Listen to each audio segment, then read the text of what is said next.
আছে।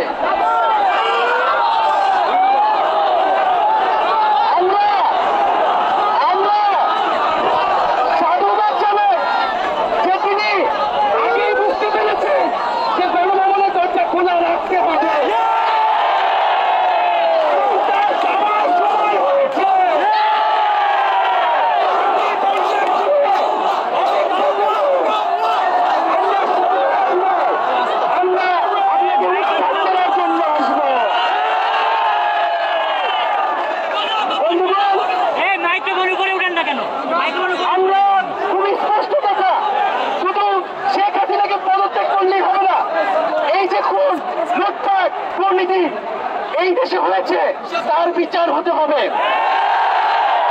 আমরা পদত্যাগ দিয়ে তাকে কোনো এক্সকিউজ দিতে চাই না, তাকে পদত্যাগ করতে হবে, বিচারের আওতায় আনতে হবে। এবং শুধু শেখ হাসিনা নয়, পুরো মন্ত্রী পরিষদ, সরকার সবাইকে পদত্যাগ করতে হবে।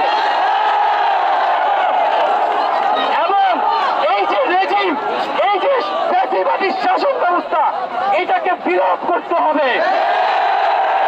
এবং আমরা এমন একটি বাংলাদেশ গঠন করতে চাই, এমন একটি রাজনৈতিক বন্দোবস্ত তৈরি করতে চাই যেখানে আর কখনোই কোন ধরনের স্বৈরতন্ত্র, কোন ধরনের ফ্যাসিজম ফিরে আসবে না।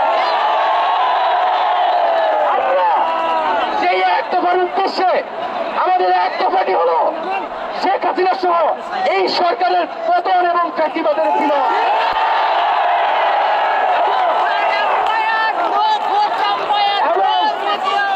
শেখ হাসিনা এবং এই সরকারের লুটপাট, গণহত্যা সহ দুর্নীতি সহ সকল কিছুর বিচার নিশ্চিত করা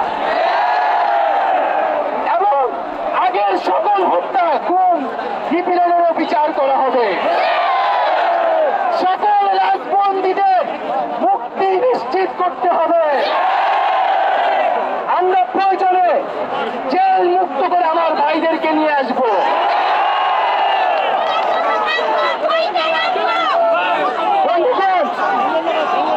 আমরা জেলের দরজা ভেঙে আমার বন্ধুদের ভাইদেরকে মুক্ত করে নিয়ে আসবো। এবং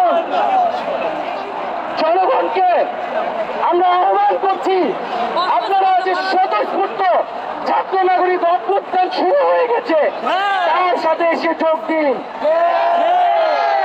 পাড়ায় মহল্লায় মহল্লায় সংগঠিত হন এবং আমরা খুব দ্রুতই বৈষম্যবিরোধী ছাত্র আন্দোলন থেকে ছাত্র নাগরিক অভ্যুত্থানের জন্য সর্বস্তরের নাগরিক, ছাত্র সংগঠন এবং সকল পেশাজীবী মানুষের সাথে মিলে সম্মিলিত মোর্চা ঘোষণা করব।